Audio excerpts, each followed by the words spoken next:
لله الحمد لله رب العالمين والصلاة والسلام على صاحب القرآن الحكيم وعلى آله وأصحابه أجمعين. أما بعد فأعوذ بالله من الشيطان الرجيم. بسم الله الرحمن الرحيم.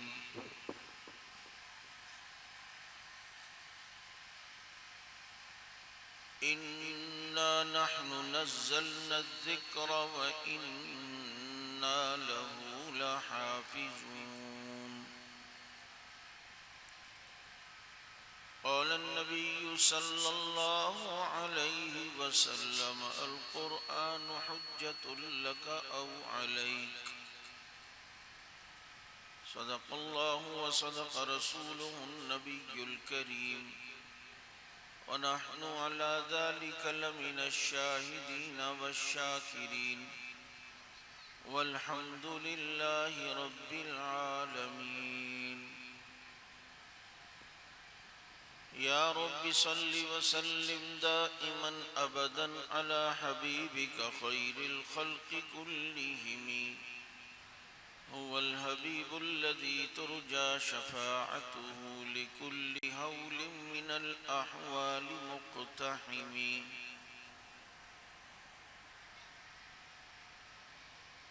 ہو کیوں نہ اسلام غالب زمانے بھر کے دینوں میں، وہاں مذہب کتابوں میں، یہاں قرآن سینوں میں. اور گر شمس و قمر کوئی ہاتھوں میں اٹھا لے، پھر دولت کونین کو باہوں میں بسا لے. پھر مجھ سے کوئی پوچھے تو ان میں سے کیا لے، نعلین محمد کو آنکھوں سے لگا لے.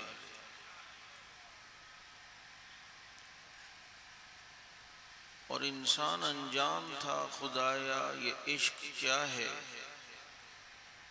یار غار نے بتایا کہ معیار کیا ہے. سب سے آقا نے یہی پوچھا کہ لائے ہو کیا، صرف ابو بکر سے یہ پوچھا کہ بچایا کیا ہے. اور دشمن دین تڑپتا ہے بڑے تیش میں ہے، وہاں روضہ اقدس میں عمر عیش میں ہے. اور یہ سچ ہے کہ خطرہ اغیار بہت ہے، پر کیا کریں صحابہ سے پیار بہت ہے. درود پاک.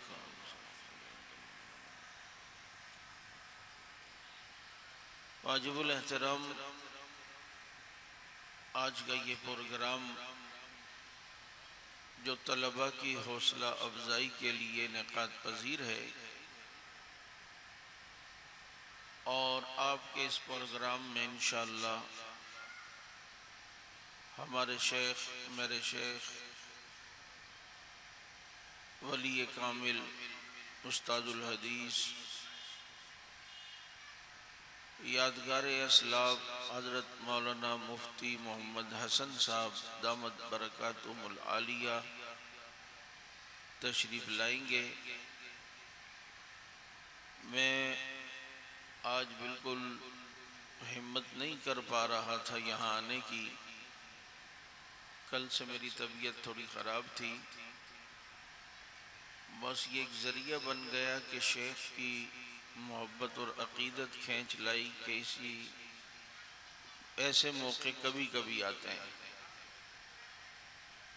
آپ دیکھیں گے تو آپ کو پتہ چلے گا کہ دنیا میں اگر کسی نے جنتی چہرہ دیکھنا ہو تو مفتی حسن صاحب کا چہرہ دیکھ لے. آج ہم یہاں بیٹھے ہیں بڑے مشتاق ہو کر کہ شیخ آئیں گے اور ان کو دیکھیں گے، اور جو دیکھے گا اس کی سعادت ہے. پھر کبھی کہیں تذکرہ چلے گا حضرت کا تو آپ فخر سے کہو گے کہ یار میں نے زیارت کی ہے، میں نے دیکھا ہے حضرت کو، میں نے زیارت کی ہوئی ہے۔ یہ سمجھدار لوگ سمجھ گئے میں جا کہاں رہا ہوں۔ آپ خوش ہوں گے، یار حضرت کی زیارت میں نے کی ہوئی ہے۔ یقین کرو بلدیہ میں آئے تھے ایک پروگرام میں نے دیکھا تھا، تو آپ کے لیے باعث فخر ہے، باعث سعادت ہے۔ تو آپ شیخ کو دیکھیں اور ایک ہی بار دیکھ لیں تو یہ آپ کے لیے سعادت ہے۔ اور جو صحابہ روزانہ نبی کو دیکھتے تھے ان کے لیے کتنی بڑی سعادت ہے۔ یعنی اگر نبی کے جانے کے کئی سال بعد کسی صحابی سے کوئی آدمی آ کے ملے اور وہ کہے کہ یار آپ صلی اللہ علیہ وسلم کا حسن بڑا مشہور ہے، تو وہ صحابی کتنے فخر سے کہتے ہوں گے میں نے دیکھا ہے یار حضور کو، الحمدللہ میں نے حضرت کی زیارت کی ہوئی ہے، حضرت کے پیچھے میں نے نماز پڑھی ہے، میں نے حضرت کو دیکھا ہے، میں نے حضرت کا دیدار کیا ہے۔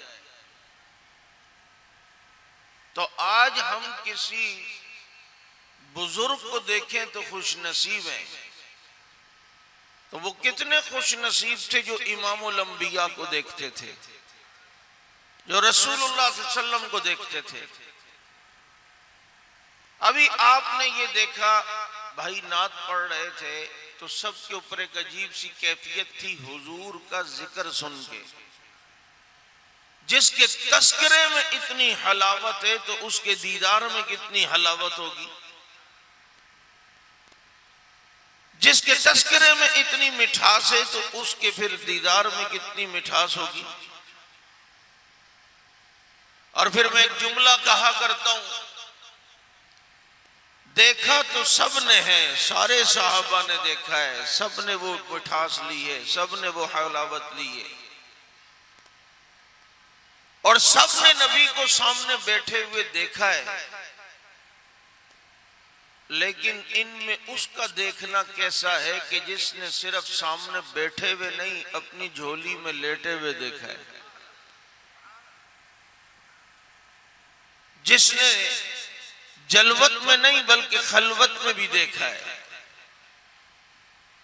دنیا پیغمبر کو یوں دیکھتی تھی، وہ گردن جھکا کے یوں دیکھتا تھا، اور باقی صحابہ دیکھتے تھے، وہ روضہ مبارک میں آج بھی دیکھتا ہے۔ جس کا چہرہ پیغمبر کی طرف ہو، پیغمبر کی طرف ہو، میں اسی لیے کہتا ہوں کہ دنیا کے مسلمانوں کے قبرستانوں میں لوگ دفن ہیں، ان کا چہرہ بیت اللہ کی طرف ہے۔ بدر میں لوگ دفن ہیں، صحابہ ان کا چہرہ بیت اللہ کی طرف ہے۔ کربلا میں دفن ہیں، ان کا چہرہ بیت اللہ کی طرف ہے۔ بدر، احد، تبوک و حنین میں دفن ہیں، ان کا چہرہ بیت اللہ کی طرف ہے۔ کائنات میں ایک فضیلت، صرف یہ فضیلت صرف ابو بکر صدیق کو حاصل ہے، وہ اپنی قبر میں آرام فرما ہے، ان کا چہرہ بیت اللہ کی طرف بھی ہے اور رسول اللہ کی طرف بھی ہے صلی اللہ علیہ وسلم۔ 3 دن کیا نبی کو اپنی گود میں سلا دیا، رب نے کہا بدلہ جھکا دوں گا، تو نے 3 دن میرے محبوب کو اپنی گود میں سلایا، میں قیامت کی صبح تک تجھے محمد کے قدموں میں سلا دوں گا۔ یہ خوش نصیبی ہے اس عظیم طبقے کی جنہوں نے نبی کے پیچھے نمازیں پڑھی، نبی کے سامنے زانو تلمس طے کیا۔ آج ان بچوں کے قرآن کی تکمیل ہوئی ہے، انہوں نے قرآن سیکھا اپنے قاری صاحب سے۔ صحابہ وہ خوش نصیب طبقہ ہے جنہوں نے قرآن سیکھا براہ راست محمد الرسول اللہ صلی اللہ علیہ وسلم سے۔ کوئی سبحان اللہ ماشاءاللہ بھی بولنا آتا ہے آپ لوگوں کو، یا بیگم نے پابندی لگا کے بھیجی ہے؟ اس نے کہا تو نہیں ہے یہاں جیسے میرے سامنے چپ ہوتا ہے ایسے مولوی کے سامنے بھی چپ رہنا، بولنے کی مشق نہ کر کے آنا۔ تو ایسا مسئلہ تو نہیں ہے نا، ڈرتے ورتے تو نہیں ہو؟ بولو، اور یہ بھی آواز نہیں نکل رہی ہے، صحیح ہے میں سمجھ گیا ہوں بہرحال۔ تو اب ذرا کچھ بول دو تو اچھا ہے۔ میں یہ عرض کر رہا تھا کہ یہ کتنی خوش نصیبی ہے اس جماعت کے لیے جس نے براہ راست میرے پیغمبر کی زیارت کی، میرے نبی کو دیکھا، میرے نبی کے سامنے زانو تلمس طے کیا۔ اللہ نے اس طبقے کو چنا ہے اور چن کے میرے نبی کو دیا ہے۔ آج ہم میں سے ہر ایک تمنا کرتا ہے یار کاش میں بھی نبی کے دور میں ہوتا، کاش میں نبی کے زمانے میں ہوتا، یار نبی کو دیکھتا۔ اور میرے بھائی جو ایمان ہمیں فجر میں نہیں اٹھاتا وہ بدر میں کیسے لے جاتا؟ جو حی علی الصلاح حی علی الفلاح پر دکان بند نہیں کراتا وہ تبوک میں پکی ہوئی کھجوریں چھڑوا کے کیسے لے جاتا؟ سیزن ہے صحابہ کا کھجوروں کے خوشے 2-3 دن میں بس اتارنے ہیں۔ ایسے میں نبی نے فرمایا چلنا ہے اللہ کی راہ میں جہاد میں، اور جو سیزن چھوڑ دے، جو اپنا کاروبار چھوڑ دے اور جو نبی کو نہ چھوڑے، انہیں دنیا نبی کے صحابہ کہتے ہیں۔ اپنا سیزن چھوڑ کے گئے۔ میں کہا کرتا ہوں بھی یہ رمضان کے آخری عشرے میں ذرا درزی کو بولو نا سے روزے کی جماعت جاری، آپ ہمارے ساتھ چلو، اور کہے گا امیر صاحب اسی کینچی سے گردن کاٹ دوں گا۔ میں اس سیزن کے چکر میں تراویح نہیں پڑھتا۔ ویسے اس دور میں جو درزی تراویح پڑھے سمجھو اللہ کا ولی ہے، کیونکہ اس نے سیزن کمانا ہوتا ہے۔ ظالم کتنا کمائے گا؟ 1 لاکھ 2 لاکھ 4 لاکھ 5 لاکھ 10 لاکھ 20 لاکھ؟ یہ تراویح کا ایک سجدہ یہ پوری کائنات کی دولت سے زیادہ قیمتی ہے۔ پوری کائنات کے پوری دولت خزانوں سے زیادہ قیمتی ہے۔ تو ہم اپنا سیزن نہیں چھوڑ سکتے، اور صحابہ کرام نے سب کچھ نبی کے لیے چھوڑا، سب کچھ نبی کے لیے قربان کیا۔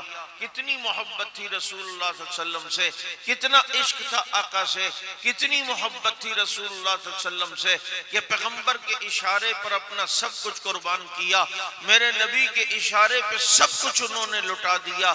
جنہیں اپنی اولاد و جان کی پرواہ نہیں تھی، پرواہ تھی تو صرف محمد الرسول اللہ صلی اللہ علیہ وسلم کی پرواہ تھی۔ تو میں یہ عرض کر رہا ہوں آج یہ قرآن کریم کی دولت جو ہمارے پاس ہے یہ کس کے صدقے بھلا ہم تک پہنچی ہے؟ بھائی یہ نبی کے صحابہ نے نبی سے قرآن سیکھا اور یہ پوری دنیا میں لے کے گئے، پوری دنیا میں لے کر پہنچے۔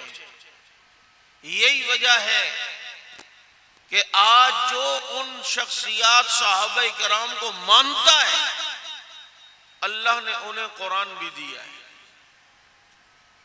جو صحابہ کو نہیں مانتا اس کے آپ پورے پاکستان میں آپ سروے کرے کہیں تحفیظ القرآن کا مدرسہ نہیں ہے۔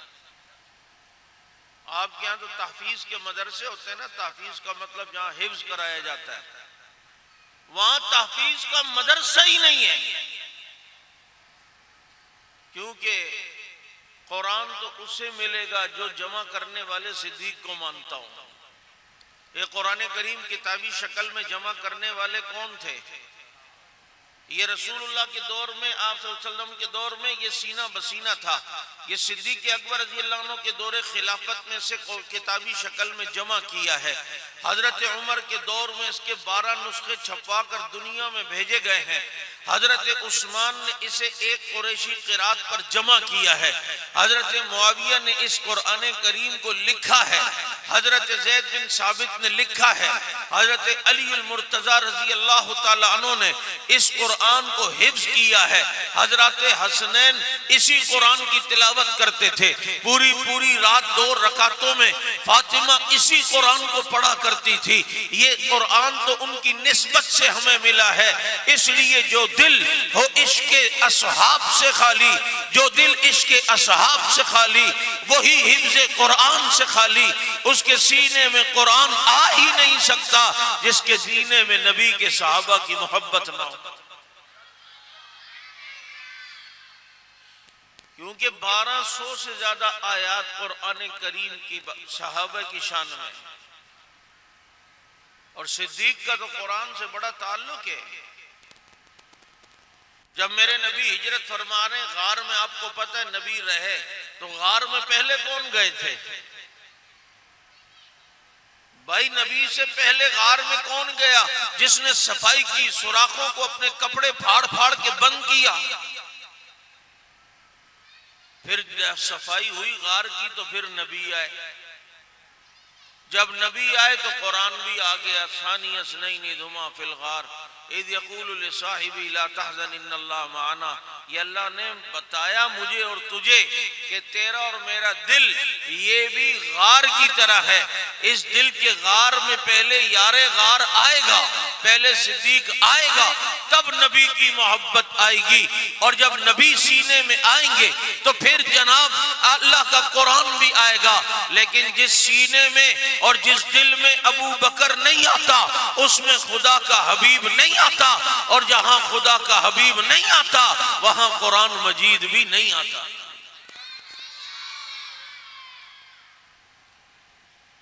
ہمارے تونسی صاحب رحمت اللہ علیہ، ان کے جماعت میں خطیب تھے. پہلے کئی رافضی تھا، شیعہ تھا، اللہ نے ہدایت دی، مسلمان ہو گئے، پھر خطیب بنے بڑے. ان سے کسی نے کہا مسلمان کس بات پر ہوئے؟ کہنے لگا میں نے ابو بکر صدیق کی کرامت دیکھی ہے. کہتے کیا؟ کہا ہمارے دور میں مسلمانوں سے ہمارے علاقے میں بات چلی، کہا تمہارے میں حافظ نہیں ہوتا، ہم نے کہا لائیں گے. تو کہتا تھا تو نہیں. اب ہم باڑے میں بیٹھ کر سر جوڑنے لگے، یار کریں کیا؟ تاریخ دی ہے، ٹائم دیا ہے، جگہ دی ہے، اب وہاں سے کہاں سے لائیں؟ تو بدعتیوں کے یہاں چلے گئے اور ان سے کہا ہمیں کرائے پہ حافظ دے دو، ہم تمہیں جتنے پیسے دیں گے، بس صرف دکھانا ہے اور لانا ہے. تو وہ جو ہے نا سمجھ گئے، اس نے پیسوں کی لالچ میں نے حافظ دیا. اب جب یہ گئے اور شور مچا، ہم لے آئے لے آئے لے آئے حافظ لے آئے. تو مسلمان عالم دین وہ کہتے ہیں بڑا سمجھدار تھا، اس نے کہا لے تو آئے لیکن ہم کس کے چہرے پہ تھوڑی لکھا ہے اس کے ہم نے حفظ اس کا امتحان لیں گے. اور وہ کہتا ہے ہم نے اس بچے کو لینے سے پہلے اس کا جگہ جگہ سے امتحان لیا، اتنا پکا حافظ ہم لے کر گئے. کہتے مسلمان عالم دین نے کہا بیٹا حافظ ہو؟ اس نے کہا جی. بیٹا شیعہ ہو؟ اس نے کہا اپنے استاد کو دیکھا، استاد کی ہری ہری آنکھیں نظر آئی ہوں گی غصے والی. کہا جی ہاں شیعہ ہوں. تو کہا اس عالم دین نے کہا بیٹا ابو بکر صدیق کو مانتے ہو؟ اس نے کہا میں ابو بکر صدیق کو نہیں مانتا. نعوذ باللہ. جب اس نے کہا نا میں نہیں مانتا تو مسلمان عالم دین نے کہا بیٹا سورہ فاتحہ تو سناؤ. کہتے خدا کی قسم وہ سورہ فاتحہ بھی بھول گیا تھا، وہ سورہ فاتحہ بھی نہیں پڑھ سکا. میں حیران ہو گیا کہ یہ تو ایک عام سی سورہ ہر ایک کو یاد ہے، لیکن جب اس نے کہا میں ابو بکر کو نہیں مانتا، اللہ نے سینے سے سورہ فاتحہ بھی نکال دی تھی. میں نے اس دن دیکھا ابو بکر کی کرامت، تو اللہ تعالیٰ نے مجھے ہدایت کی دولت سے مالا مال کر دیا. اور یہ حقیقت ہے. آپ دیکھیں آگے رمضان آ رہا ہے، رمضان میں بہاریں قرآن کی ہے. شہر رمضان الذی انزل فیہ القرآن. رمضان سجتا ہی ججتا ہی قرآن سے. لیکن آپ دیکھو اہل سنت کے مسلمانوں کی عبادت خاہ میں چلے جانا، عبادت خانے میں، وہاں تمہیں تراویح کے وقت قرآن والے ملیں گے. آئے ہے قرآن پڑھ رہے ہوں گے. تراویح میں قرآن پڑھا جاتا ہے یا نہیں؟ رمضان قریب ہے، تراویح پڑھو گے یا نہیں؟ بولو. اور کتنی رکعت پڑھو گے؟ اور کتنے دن پڑھو گے؟ پورے 30 دن. ہاں یہ نہیں ہے کہ بس قرآن ختم ہو اور غائب اور اس کے بعد 8 پڑھی تو 8 دنیا میں کبھی تراویح آئی نہیں ہے. کیونکہ تراویح ترویحہ کی جمع ہے، اور ترویحہ کہتے ہیں ہر 2 رکعت کے بعد بیٹھنے کو. اور عربی میں جب 1 ہو تو واحد ہوتا ہے، 2 ہو تو تثنیہ ہوتا ہے، 3 سے جمع شروع ہوتی ہے عربی میں. اردو میں تو 1 ہے تو واحد، 2 ہے تو جمع، لیکن عربی میں 1 ہے واحد، 2 ہے تثنیہ اور 3 سے جمع شروع ہوتی ہے. تو جب آپ 4 رکعت کے بعد بیٹھے تو آپ نے ترویحہ کیا، پھر 4 کے بعد 8 کے بعد بیٹھے تو آپ نے ترویحتین کیا۔ ابھی تک تراویح کا اطلاق ہوا ہی نہیں، تو کیسے کہے گا میں تراویح پڑھ کے آ گیا ہوں؟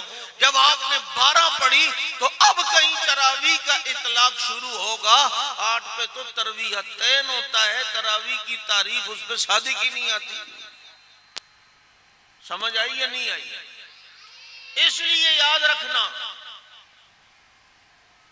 صحابہ کرام معیار ہیں۔ جس نے صحابہ کو معیار حق نہیں مانا اس سے بھی کچھ تراویح اللہ نے لے لی ہے، اور جس نے صحابہ کو بالکل نہیں مانا اس سے تو بالکل ہی سب کچھ لیا۔ تو تراویح ہوتی ہے مسلمانوں کی مسجد میں۔ آپ تراویح کے ٹائم کالوں کی عبادت خانے میں جا کے دیکھنا، اس کے عبادت خانے میں باہر تالا ہوگا، تو جالیوں میں اندر جھانک کے دیکھے گا تو اندر کوئی کالا ہوگا، لیکن تراویح نہیں ہو رہی ہوگی۔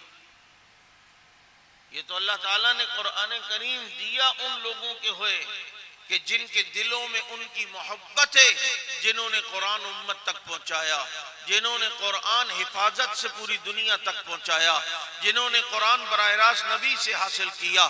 آج تم اور میں قرآن کے نسخے میں والضحیٰ پڑھتے ہیں دیکھ کر، صحابہ نبی کے چہرے کو دیکھ کے والضحیٰ پڑھتے تھے، ہم نسخے میں دیکھ کے علم نشرح پڑھتے ہیں، صحابہ نبی کے سینے کو دیکھ کے علم نشرح پڑھتے تھے، ہم قرآن میں دیکھ کے واللیل پڑھتے ہیں، صحابہ نبی کی زلفوں کو دیکھ کے واللیل پڑھتے تھے، ہم قرآن میں دیکھ کے یاسین پڑھتے ہیں، صحابہ نبی کے دانتوں کو دیکھ کے یاسین پڑھتے ہیں، ہم کتاب میں دیکھ کر قرآن پڑھتے ہیں، اور وہ ام الکتاب کو دیکھ کر قرآن پڑھتے تھے۔ ہم نے قرآن کو الماریوں سے اترتے دیکھا، صحابہ نے قرآن کو آسمانوں سے اترتے دیکھا۔ اس لیے آخر میں کہوں گا اپنے بچوں کو قرآن والا بناؤ، عالم بناؤ، حافظ بناؤ، قاری بناؤ۔ اللہ نے جتنی روزی تمہاری اولاد کی قسمت میں لکھی اتنی ملے گی۔ تمہارا بیٹا اللہ نہ کرے زرداری بن جائے، خدا نہ خواستہ، تب بھی جتنا اس کی قسمت میں اس کو اتنا ملے گا، اور اللہ کرے تمہارا بیٹا مولوی بن جائے تو تب بھی جتنا اس کی قسمت میں اللہ اس کو اتنا ہی دے گا۔ آپ دیکھیں اس قرآن کی بہاریں، برکتیں، کہ آج تمہارے کالج یونیورسٹیوں میں پڑھے ہوئے ہاتھوں میں ڈگری لے کے گھوم رہے، ان کو نوکریاں نہیں مل رہی، اور ابا نے صاف کہا ہوا ہے پہلے نوکری اس کے بعد چھوکری۔ نوکری جب تک نہیں تو چھوکری کی بات نہیں کرنی، شادی کی بات نہیں کرنی۔ لیکن یہ ہزاروں طلبہ علماء ہر سال فارغ ہوتے ہیں، میں حیران ہوتا ہوں، اللہ انہیں کہیں نہ کہیں کھپاتا ہے اور ان کی روزی کا انتظام کرتا ہے۔ یہ قرآن کی برکت نہیں تو اور کیا ہے؟ کہتے ہیں جی وہ ہمارا بیٹا مولوی بنے گا تو کھائے گا کہاں سے، اور خود کہتے بھی ہیں یار یہ مولوی کھاتے بہت ہیں، اچھا کہتے بھی ہیں ڈرتے بھی ہیں۔ ہمارے حکیم اختر صاحب رحمت اللہ علیہ فرماتے تھے اللہ ان علماء کو دین کی برکت سے، قرآن کی برکت سے مرغیاں کھلاتا ہے، اس لیے کہ ان کو سبق یاد نہیں ہوتا تھا تو استاد مرغا بناتا تھا۔ تو اللہ تو دیکھ رہا ہے میرے دین حاصل کرنے کے لیے ان کو مرغا بنایا جا رہا ہے۔ میرے بندے کوئی نہیں، آج مرغا بن جا، کل مرغوں کو تیری خدمت میں لگاؤں گا۔ اور پھر بعض ایسے ظالم قاری بھی ہوتے ہیں کہ بچے کو کرسی بنواتے ہیں، سب کی آدمی کی کرسی بن۔ اللہ تو دیکھ رہے ہیں میرے بندے آج کرسی بن، کل ممبر و محراب کی کرسی کو تیری مسند بنا دوں گا۔ اور یہ وہ کرسی ہے کہ جس کا شجرہ ڈھونڈو، جس کی نسبت پیچھے دیکھو تو اس کرسی کی نسبت محمد الرسول اللہ صلی اللہ علیہ وسلم سے جا کے ملتی ہے۔ اس لیے اپنے بچوں کو قرآن کا حافظ بنائیں۔ دیکھو میں ایک بات کہا کرتا ہوں، آج ہم میں سے ہر ایک کوشش کرتا ہے سرکاری جاب ملے، سرکاری نوکری ملے۔ کیوں؟ کہتے ہیں یار بڑے بینیفٹ اس میں ہے، بڑی فیسلٹیز میں ہے۔ سرکاری نوکری کا ایک فائدہ یہ ہے کہ ریٹائرمنٹ کے بعد نا پینشن ملے گی، پینشن گھر پہ آرام سے بیٹھ کر پینشن تو ملتی رہے گی نا۔ ہم ریٹائرمنٹ کے بعد چلو پینشن کا سسٹم چلے گا۔ او بھائی تمہیں اس دنیا کی پینشن کی فکر ہے، ریٹائرمنٹ کے بعد تو دنیا سے بھی ریٹائر ہونا ہے یہ نہیں ہونا ہے، دنیا سے بھی ریٹائر ہونا ہے۔ جب دنیا سے ریٹائر ہو کے قبر میں جاؤ گے، یہ حافظ عالم بچے تمہاری نیکیوں کی پینشن ہے، اور قرآن یہ پڑھیں گے، نیکیوں کی پینشن تمہیں قبر میں ملے گی۔ اس زندگی کی ریٹائرمنٹ کے بعد پینشن کی فکر ہے تو اس زندگی کی ریٹائرمنٹ کے بعد بھی پینشن کی فکر کرنی چاہیے یا نہیں کرنی چاہیے؟ آپ بنائیں اپنے بچوں کو، ڈاکٹر بنائیں، انجینئر بنائیں، لیکن کیا ہو حافظ عالم نہیں حافظ انجینئر نہیں بن سکتا۔ اپنے بچے کو حافظ بنائے اور ڈاکٹر بنائے، حافظ بنائے، پائلٹ بنائے۔ کتنے پائلٹ ایسے ہیں جو حافظ بھی ہیں، ہزاروں ڈاکٹر ایسے ہیں جو حافظ بھی ہیں۔ دینی ماحول میں جوڑ کر تو ان کو لے کر آؤ دنیا کی طرف، سیدھا دنیا کی طرف۔ تو آج کل کالج یونیورسٹیوں میں ماحول ایسا ہے کہ لوگوں کو گمراہ کر رہے ہیں۔ پہلے ہم سوشل میڈیا سے ڈرتے تھے، نوجوان نسل نہ بچیوں کے چکروں میں، اب بچیوں کو چھوڑو، مرزا جیسے بچوں کے چکر میں، مرزا انجینئر جیسے بچوں کے، غامدی جیسے بچوں کے چکروں میں اب پھنس گئی ہے۔ اب وہاں پر آ کے گمراہیاں پھیل رہی ہیں، خدا کے وجود کے انکار کرنے والے پیدا ہو گئے۔ تمہیں اپنے مدرسے محلے کے مدرسوں میں 400-500 روپے فیس ہوتی ہے ماہانہ، دیتے میں موت آ رہی ہوتی ہے، اور بیکن ہاؤس اسکول میں 25-25 30-30 ہزار دیتے ہو، جہاں تمہارے بچوں کو الہاد پڑھایا جاتا ہے کہ خدا ہے ہی نہیں، نعوذ باللہ۔ ابھی ہندوستان میں بھی ایک مناظرہ ہوا، میں نے اس دن بھی اپنے جمعے میں کہا کہ میں ملحدوں سے کہتا ہوں ذرا اندازہ کر لو، ملحدوں کی طرف سے اتنا مشہور آدمی، نامور آدمی آیا، اور جو نامور کو بے نام کر دے اور بے نام کو نامور کر دے، یہی تو خدا کے ہونے کی دلیل ہے۔ خدا کیسا ہے؟ اتنی عجیب، مجھے حیرانگی ہوتی ہے ان ملحدین کی عقلوں پہ جو کہتے ہیں اللہ ہے، خدا نہیں، دنیا خود چل رہی ہے۔ ایسے کو جب گرمی لگے نا، اٹھنے لگے، کہاں جا رہے ہو؟ کہا پنکھا چلا رہا ہوں۔ کہا کھوتی دیا، جب ادھر سے بیٹھ کر دنیا کا نظام خود چل رہا ہے تو یہاں سے پنکھا بھی خود چلانا۔ ایک پنکھا خود نہیں چل سکتا تو یہ نظام دنیا کا خود کیسے چلے گا؟ تمہیں رب سمجھ نہیں آ رہا؟ تمہارے یہاں میں مثال دیتا ہوں، 1 سال 1.5 سال کا بچہ ہوتا ہے، تم اس کے لیے جوس لاتے ہو، اس میں اسٹرا لگی ہوتی ہے، پائپ لگی ہوتی ہے، آپ اسے بچے کو دیتے ہو، اس کو بیٹا پیو، اسے اس پائپ نلکی کے ذریعے جوس کھینچنا نہیں آتا، وہ کبھی اوپر بوک مارتا ہے، کبھی نیچے بڑ بڑ کرتا ہے، تم نیچے سے ڈبہ دباتے ہو، پھر وہ نلکی سے اس کے منہ میں، بڑی مشکل سے تم سکھاتے ہو تو وہ اس جوس کو اوپر منہ پر کھینچنا سیکھتا ہے۔ لیکن یہ کون ہے جس نے سکھایا ہے؟ آج یہ بچہ پیدا ہوا، نہ کوئی زبان سمجھتا ہے، نہ دنیا کو دیکھا ہے، آج ابھی پیدا ہوا، رونے لگا، ماں نے چھاتی سے لگایا، اور ماں کی چھاتی سے دودھ پینے اور چوسنے کا طریقہ اسے کس نے سکھایا ہے؟ اسی کو تو رب العالمین کہتے ہیں۔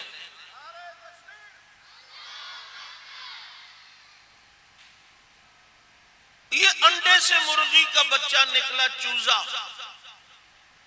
چیل کو دیکھ کے ماں کے پروں کے نیچے جا کے چھپتا ہے، اسے انڈے کے اندر کس نے تربیت دی؟ وہ دشمن ہے، یہ سجن ہے؟ تمہیں یہ سمجھ نہیں آ رہا؟ تو بہرحال اپنے بچوں کو دین سے وابستہ رکھو۔ ہمارا ایک دوست ہے، وہ کہتا ہے ابھی جو موجودہ دور میں جو بچے پیدا ہوتے ہیں نا، میں ان کو بڑے ارمان سے دیکھتا ہوں کہ یار رئیس ہی ہم تو جیسے بھی وقت گزار کے الحمدللہ کچھ ایمان سے واقف ہیں، اس بچے کا ایمان کا پتہ نہیں کیا ہوگا آگے جو ماحول بن رہا ہے، آگے جو ماحول ہے۔